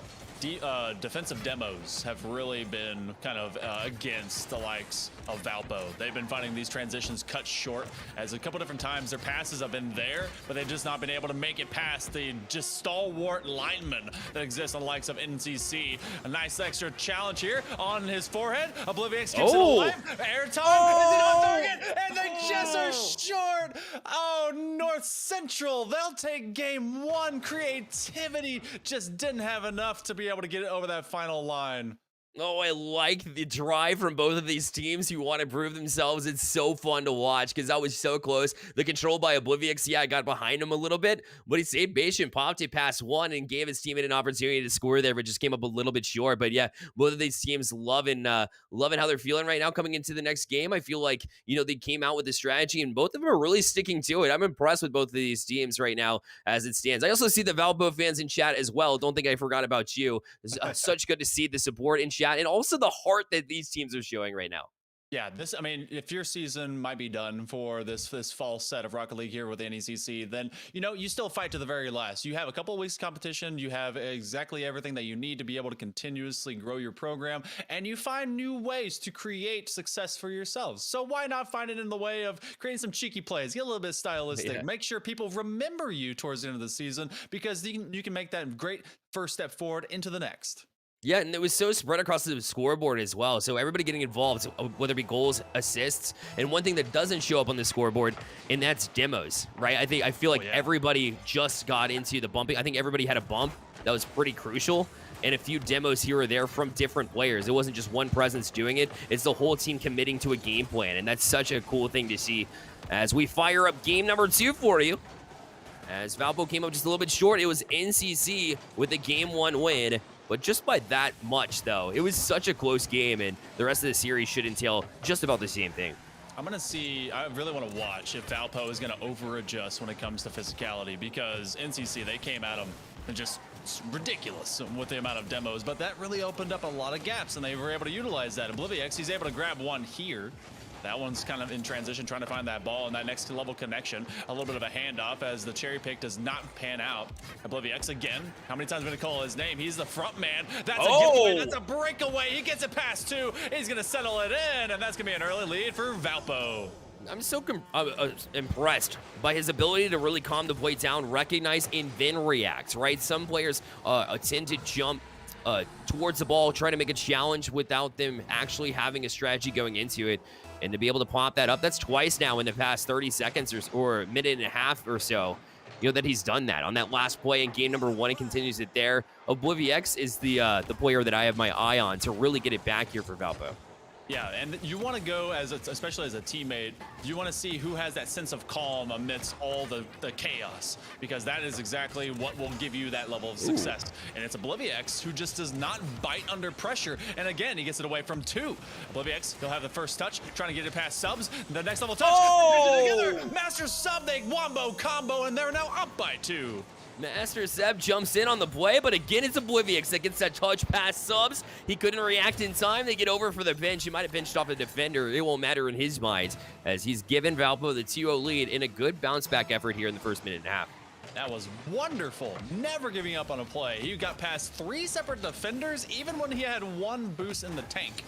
I want to see a whole lot more of that, but need to see a little bit more from Valpo as a whole. NCC has really allowed them to kind of go forward. A bit of patient play, putting it underneath, looking for the dolphin dive. Dunk, the shot, opportunity shut down. A pair of saves here as NCC's under pressure. Yeah, Subs led the way, and then Googs followed it up with a nice save of his own, as he will get the touch back down, but right into the hands of Obliviex. Not the one that you want to see with the ball if you're NCC, the way he's been playing. Really, everybody matching that on the Valpo side, as I've seen plays created from all 3 of these players. As the next touch will be applied, have an opportunity to sidestep, but it'll be Jurthic. Try to shield it on the wall, but right back into the zone. It'll force Subs off that back wall, and it bounce out to center. And a shot just a little bit wide, as Obliviex not able to connect with that one. But they keep them honest, because that was very dangerous for North Central. They're now sending a one-on-one. That could have been a beat that turns into another goal. But as we approach his halftime marker, Obliviex has been the standout, the variable that's kept Valpo very competitive and in control of this second game, really trying to even out this series. Master Seb, all alone, be able to look at that midfield pass that will be cut short. And this is some of that space that needs to be taken away, as North Central has allowed a lot of time, and they finally find one on the back line. It's the Googs from about half field. Recognizing that the defense not back here, Obliviex put it off the sidewall, expecting maybe to go more horizontal with that pass and find 8-Pie in the middle. Not quite sure what the intention was there, but I know what the Googs' intention was. It was to bury it, and he did. He cut the lead in half here. He found the, and that the is the exactly net. the. It's like, hey, look, this is the goal. You need to keep track of. That's the double commit that may be getting the punishment, but instead, with less than 2 minutes remaining, they're cut in half in this differential. A lot of extra free space is now slowly feeling a little bit more claustrophobic for the likes of Valpo, especially with North Central on the attack. Subs accidentally jumped prior and then almost got a touch when it was the Googs that tried to put it back towards him. So not able to accomplish much with that volley. But they will continue to try to press here on the 50. A double commit here again for Valpo. But again, no real challenge there right on the ball where an NCC should. Just seems like they're not finding those timely challenges like they should. Jurthic right back down to Subs. He'll try to play back down the field. A 2 up and yet another double commit from Valpo. But my question is, when is NCC going to step up and make them pay for it? Right now, it just hasn't quite been there. Yeah, because they developed those in earnest in game number 1, but they were also banking on a lot of demolition plays to really kind of pan those out. Maybe they're not trusting if they don't create it themselves for it to be there in the first place. Subs, he should be able to bonk this the other direction. He does so. He will give his life for it. The redirect, maybe the goose. Oh! Obliviax, he does it on the offensive half. The defensive half, Valpo is living on his shoulders. Look out, though. The other way, it's A-Pie. Gonna try to get it past in the sidestep. No, can't. It'll remain 2-1. That's all because of the defense there from Valpo, able to stand strong as Obliviax somehow read that redirect. That looked beautiful from NCC. That's what happens when you face a tough defense. That one's dangerous. But the Googs going to take care of business. It'll be Master Seb forced to retreat here. Master Seb just needs to not give it away. He will find that boost. And again, Obliviax. The man is the X factor for game 2 to give them a chance. He's going to put it back to the corner. Passive defense. 15 seconds left. They're on the attack. North Central. They have to find something moving forward. North and South. No East and West. Don't make this thing any longer than it has to be. Get your attack going. But the breakaway may be able to seal the deal. Obliviax to the corner. It is still airborne. 1 second left. And Pi looking for the kill. They will grab it. And Valpo does tie up this series 1-1.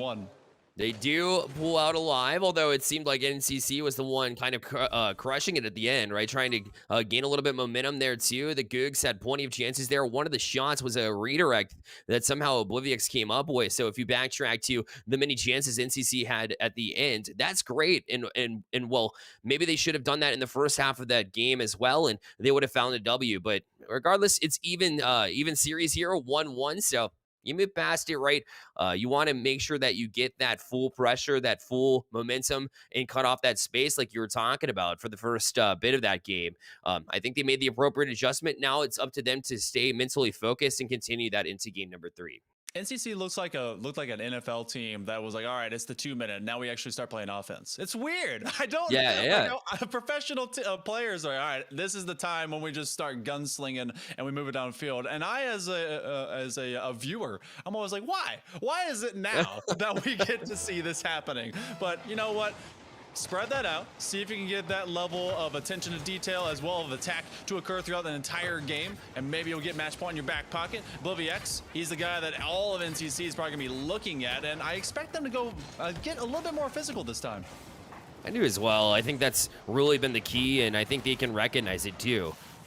But it was yet to be shown as we do head into this game, and even at one shot far side, Googs gonna be able to get to it. Trying to get to it again as well as a 50 will play right into Master Seb's hands, but Jurthik wasn't taking any chances there, and he stepped up on that one as quickly as he can. Now the pinch across. Obliviax gonna try to get this read from the back wall. That's a difficult one to make. Does just enough to get it past the press of NCC. He just put kind of that little front wheel well. He was able to get that nice little tap, and Master Seb a nice push to that back board. Master Seb is gonna be very low on boost, trusting in Obliviax. Is A-Pie to get this clear, and again he does so. Doesn't need any boost. The guy's too strong. Don't even give him boost. It's unfair to any team if they're facing him with a full canister. A-Pie delaying the approach, and that's actually gonna bury it in. Master Seb takes that shot, and they're gonna be able to push it on, and that's gonna be a lead for Valpo. That's like just a quick reaction, knowing where the 50 is gonna go, trusting your teammate to make that 50 and play it right back down to you there in the midfield. So that was good patience, good recognition, great goal, and a 1-0 lead for Valpo. See where those challenges lie. And again, a lot of free space, especially vertically, in favor of Valpo. The Googs, he's going to try and keep this one available, and they'll break through. There's the sudden attack, and that is how you smack back and answer your opponent. You know what? You get one, we'll get one right back. See, the reality is lots of viewers out there will say, hey, this is one of those matchups that's on the lower side of a division, so it's not going to be an exciting one to watch. This has proven all of you that might think that way wrong, as it has been an exciting and super close series here as they go goal for goal here and game for game. As you move forward, the Googs try to find a pass across too. He'll be subs to the back wall. He's got a chance for the double touch here. He's up for it, gets it off the back wall. Jurthik the follow-up, and Master Seb able to answer that with a good save. A lot of teams will lose recognition of where the counter comes from, and it comes from in surplus. Master Seb, they were able to make this forward press, got the 1-2. Obliviax sees him lurking, and Googs just can't quite make that read. And oh man, and they follow up and do a great job of sticking with things. And so Valpo, again, I said trading goal for goal, and that's quite literally. It's not just 2 here, 2 there. It's 1 and 1 and 1. Mono e mono. These two teams fighting for it. As Master Seb will play off the corner wall. Jurthic. Subs gets the demo there. Said, I don't appreciate the pressure being in my face. And so we'll alleviate some of that with that demo. As the Googs look to push it back down through the side wall. But 8pi knows and recognizes it's a cross for Obliviex. Now, those subs misses. Obliviex kind of counted him to touch it and didn't really happen here. As it'll be Seb misconnecting, and so settling is subs before he's demoed off of here by 8pi, and a back pass to Obliviex, so he goes up for it as well. He'll be off that back wall, but can't really get the angle, so followed up by Seb, but not much you could do with that one either, but continuing to press is Valpo. And a shot on and just wide. And Jurthic's right back down the field on the counterattack, but just gave it directly into the hands of Valpo, who's back on the counterattack, and back down and in. Obliviex able to get the redirect. It's 3-1. That is now a 2-goal run, and Valpo just looks in control. They've really been dominating a lot of zone space, and Master Seb was even available to maybe finish it off, but what a great high-angle drop that was into that opposite side low 90. They've really been able to just contain the likes of NCC, North Central. They've gone very quiet. They've had a lot of their own medicine doled against them. They got to be able to find some space. They have to create that for themselves. They've not won many of these 50s. Valpo has just been in control. They really have been. They feel like they control their own destiny. And really for the rest of the season, as long as they take care of business here, yeah, they have a couple of games that they have to rely on, but, it's up to you to just win your games. It's simple as that, and so that's what they're looking to do. But NCC trying to make it difficult, but this is right out in front. An opportunity there, but Sub's going to try to clean up the loose change and put it back to a teammate. Back down to center. Read all the way by Jurthic. And he'll clear it back down the field for NCC. Subs now from the corner. Reads it. Does get it across. It's over to Jurthic, just wide. And Valpo will get out of that challenge alive. Or Central, they're eventually finding their identity, and again, they did it late in game number 2. They were really able to threaten Valpo, and bit of a fake out and give Seb an extra chance to move forward, but Jurthic looking for a cherry pick. It's going to be a rotation in the other direction. Jurthic climbing the ladder. That's going to go to the ceiling. Does he have the Googs? The Googs, the miss. It's sadly not going to go, but it goes the other direction. Master Seb, it's on target, and that's a big save by Subs. My goodness, he got back to that one. He'll keep him alive for now. And that was a big save, a large save. Tier S save. As 8pi will try to beat the defense, the Googs. Gonna keep it in the zone in the meantime. Although, fortunately, missing does come out big on the defense. As Seb, a little bit too hot to handle there for 8pi, and so Googs will jump on it and try to get any kind of counterattack working. But for Mihail Monkey Man, when it comes to NCC, they just tend to give up possession. There it is again, as Master Seb gonna go up for this one, try to get the 50, leave it for 8pi, a shot on. Oh, it's a bullet to the top shelf. 4-1.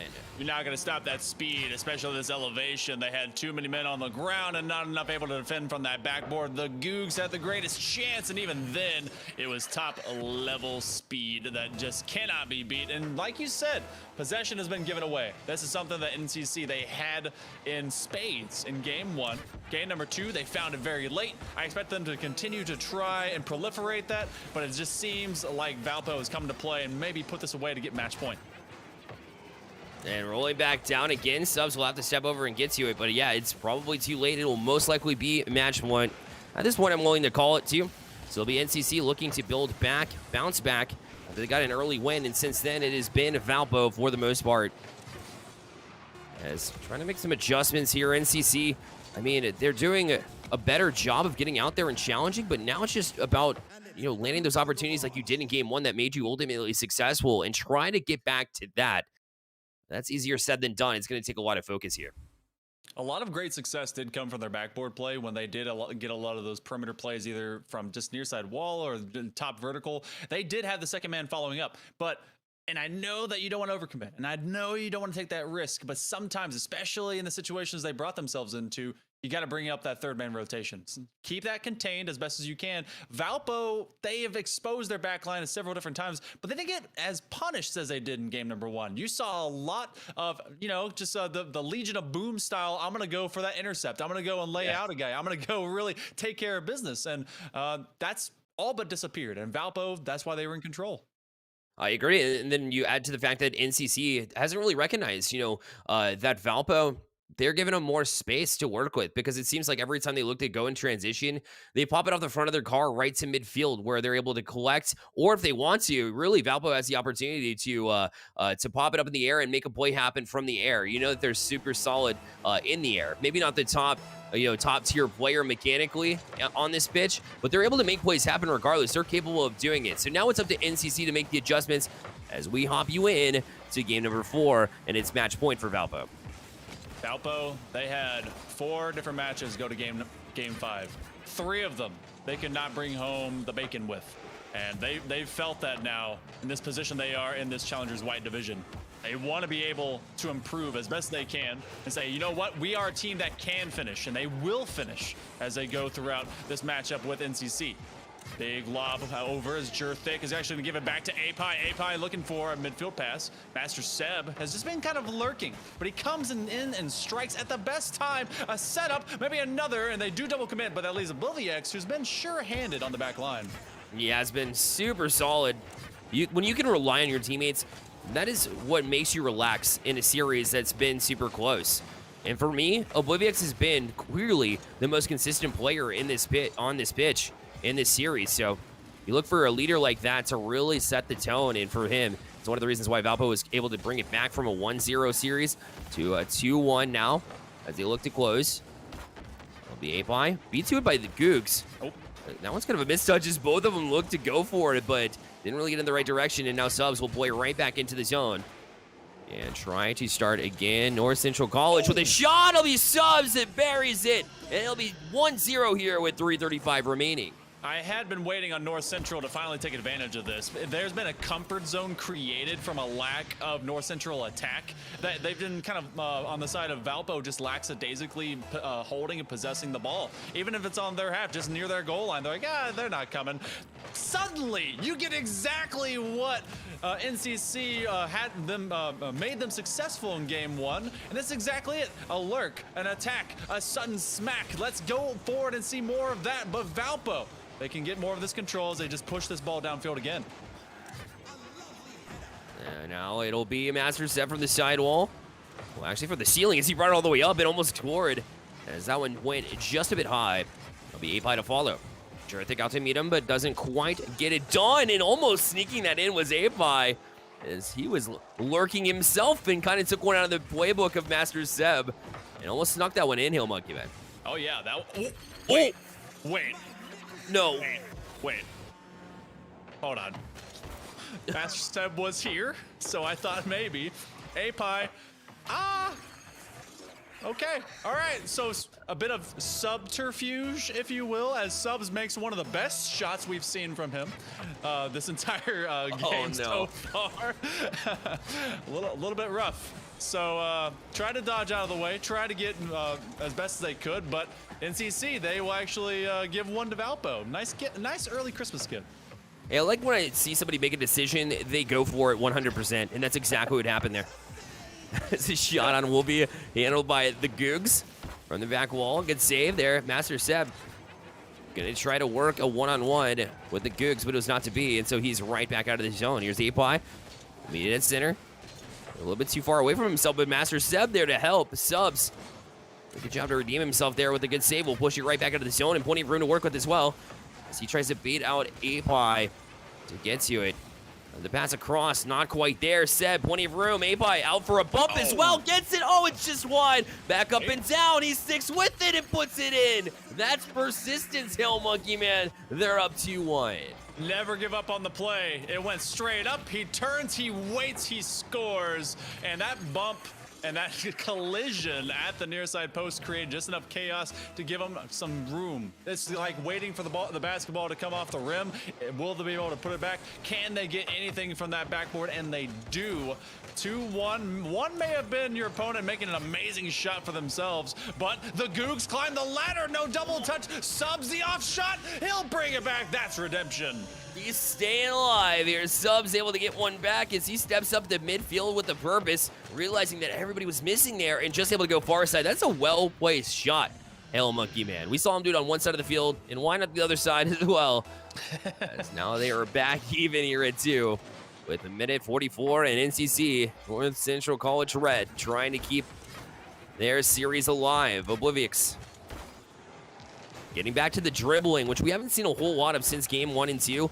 And, you know, he hasn't really had to be honest, with the way they're playing and getting these dubs. Yeah, he's been trying to really just do a little bit more airball, clearing it out. He realizes there's a little bit more advantage for Valpo over NCC if they go a little bit more airtime. As he can make those individual beats. He can make those slow reads, just like he does right there. But again, he finds them in open space, and NCC really hasn't been great in that capacity. We're coming up on the minute mark here, Bear, and Valpo, they're facing a team that can evolve late, but North Central, they're going to have to really find that third-tier evolution to get us to Game 5. I think so as well. Plus, you're dealing with Oblivix. Look for him to be the one that really makes the standout play here to uneven things here in this game, as he will be the next to touch as well. Gets a wave dash to try to continue his momentum forward, but Jurthik trying to play one in as well. Master Seb with the big clear down the field. All right, and the hands of Goobs would hit right back into the zone. Good read there from Master Seb once, but not able to do it twice, as Jurthik going to go wide with it. He's right in the hands of Oblivix, but he loosely plays it out in front and allowed a shot there from North Central College. But it didn't really affect them much, as the Googs will look to go to the back wall, down to 19 seconds left. And we'll see what happens here, Hill Monkey Man, perhaps another overtime. Come back in for the final few seconds. As you get Oblivix up to that top side corner.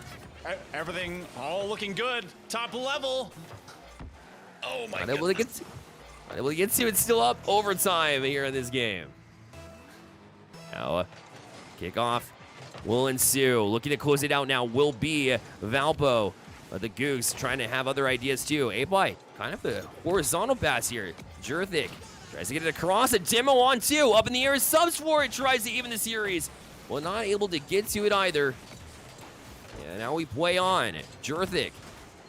Oblivix gets another touch. It's right there in center, but nobody really able to do much with it. So it continues to be this 2-2 battle. And Apai has also been a big factor here with the 2 goals that he's had in this game, which he's been a little bit quiet otherwise. Yeah, it's been kind of strange because he'll set up the most amazing passes, and it just seems very standard, very kind of nothing. And that's really what it finds his opponent just kind of off guard, because it's just coming from a regular point of view. You don't have anything that's making stylistic about it, but he'll just stick with a play. And that's something that you want in a player. They will not just easily give up on something offensive. But now a minute into this overtime, he's going to have to be the first man to make this touch. No, he will not challenge against Subs. In fact, waits on Master Seb. Seb v Subs, trying to move it over that offensive half. That's a lot of zzz going on. Sneaky snakes. This one dangerously hopping around Jurthik, trying to see if he can center it up. Oh, and got it to Subs, but a good read from Apai back out to no other than Oblivix. We'll try to set it up. A great pass across. Oh, Subs with a huge save to keep them alive. Oh, but that's the Googs. One extra play. Individual, no. Apai, you called him out earlier. He has been quietly huge, large, and in charge. Able to keep that one calm, cool, and kosher. Oblivix catching it on. We're approaching the 2-minute mark in OT. Both these squads trying to define the end of this season with some success. Subs, he actually is one of the reasons that we're in this OT, and he's gonna try and be one of the big reasons why it may end. Subs in a one-on-one against Oblivix, but they delete him from the field. Oh my, that was a mission to get him off the field, because Oblivix did have an opportunity there, and that's not who you want to see. Oh, Apai on the 4 post. Front post tap in. And it'll be Valpo that ends it in overtime. 3-2, and will take the series. Wait. Oh my. Apai got bumped into making the redirect front post shots. That's amazing. He got absolutely just sword. Now they went to go delete Apai from the net, and they threw him in the exact spot he needed to be to take that shot. That's wild, Bear. That's absurd. Well, if anything is gonna sub of the season here for NCC, I guess that would be it. That's so unfortunate. Subs with the own goal earlier, of course, he's probably wanting that one back, and you know, for NCC, they had nothing to lose in this one, but that still feels bad. Like, you try to do everything right, and I would argue that they were.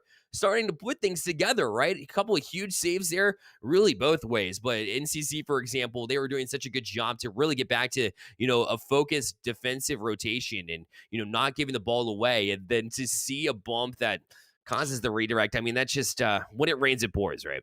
Yeah, that's something that you really need to.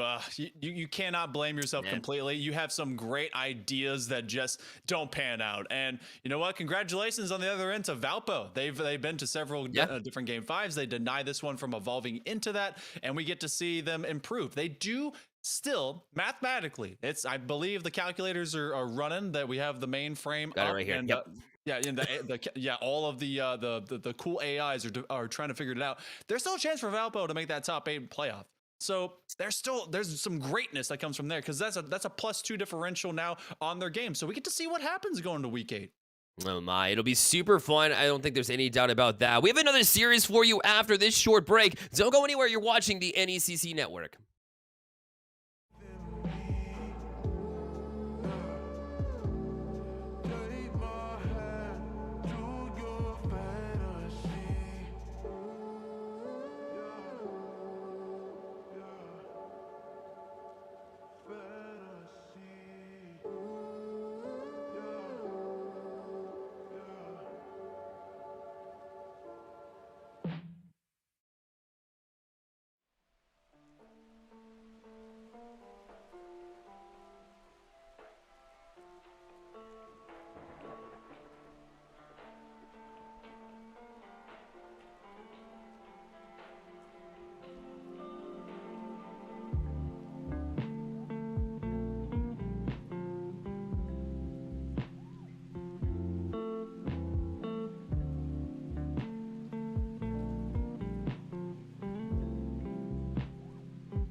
Timmy Turner. He was wishing for a partner to kill everybody walking. He knows that it's all in the finest. My bitch and BT. I mean, while she fucking on BT, wildin' for Wiley. Kill everybody walking. He knows that it's all in the finest. Timmy Turner. He was wishing for a partner to kill everybody walking. He knows that it's all in the finest. Fuck bitch on BT. Had me wildin', she fucking on BT, wildin' for Wiley. Kill everybody walking. You know that it's all in the finest. Timmy Turner. He was wishing for a partner to kill everybody walking. He knows that it's all in the finest. Fuck bitch on BT. Had me wildin', she fucking on BT, wildin' for Wiley. Kill everybody walking. He knows that it's all in the finest. Timmy Turner. He was wishing for a partner to kill everybody walking. He knows that it's all in the finest. Fuck bitch on BT. Had me wildin', she fucking on BT, wildin' for Wiley. To kill everybody walking. You know that it's all in the finest. Timmy Turner. He was wishing for a partner to kill everybody walking. He knows that it's all in the finest. Fuck bitch on BT. Had me wildin', she fucking on BT, wildin' for Wiley. Kill everybody walking. He knows that it's all in the finest. Timmy Turner. He was wishing for a partner to kill everybody walking. He knows that it's all in the finest. Fuck bitch on BT. Had me wildin', she fucking on BT, wildin' for Wiley. To kill everybody walking. He knows that it's all in the finest.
Welcome back to the NECC Network alongside Hill Monkey Man. My name is Bear Lights, and we bring you even further. This time it's match 4 for the NECC Rocket League Knights. Hill Monkey Man, a great series to start things off at the bottom of the Challengers Division. Now we move into the top of the Emergence Yellow Division. Yep, we're at the top 4. These two squads are looking to be able to really kind of pluck out the entire rest of the pack to see who's going to be that front runner as we go towards this postseason. We've already been talking about it, how these last 2 weeks are really going to kind of cut the chaff on who's left and who's the best heading into that portion. And these two are set to really kind of buck heads about it. Yeah, Misericordia is going to be coming in at 6-0, which is obviously impressive no matter what division you're put in, because the division is obviously set to be even squad. So coming in at 6-0, an impressive record there. But you know what? Don't sleep on Academy West Point. West Point sitting at 4-1 now, Hill Monkey Man, and looking pretty sharp themselves, looking to climb that leaderboard and perhaps steal that #1 spot from Misericordia.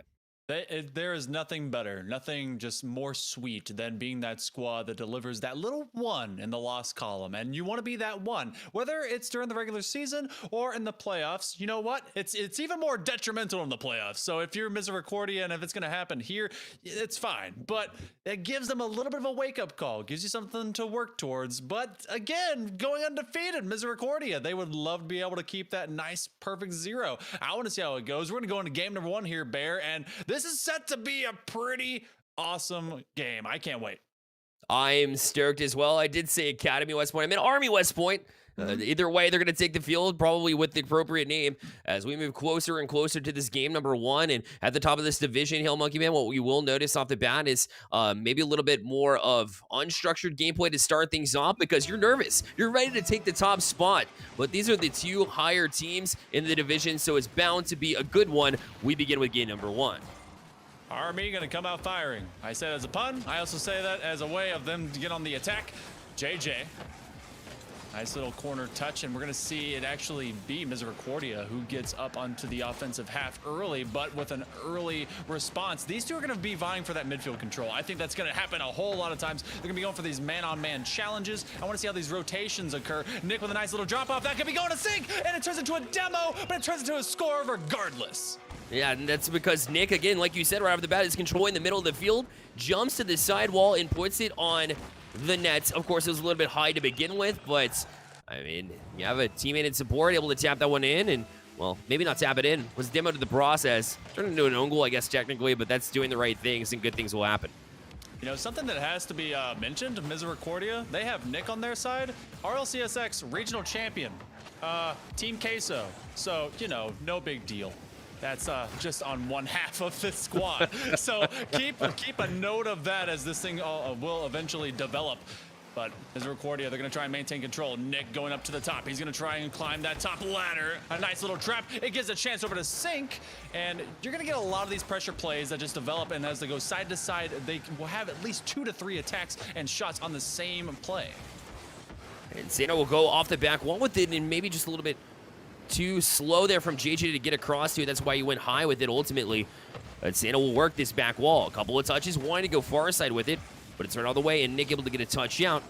We'll leave it for Joe V30. We'll get past another one and leave it for Nick, who is actually beat to it by JJ, and he'll play it out of the zone. Coco waiting for it.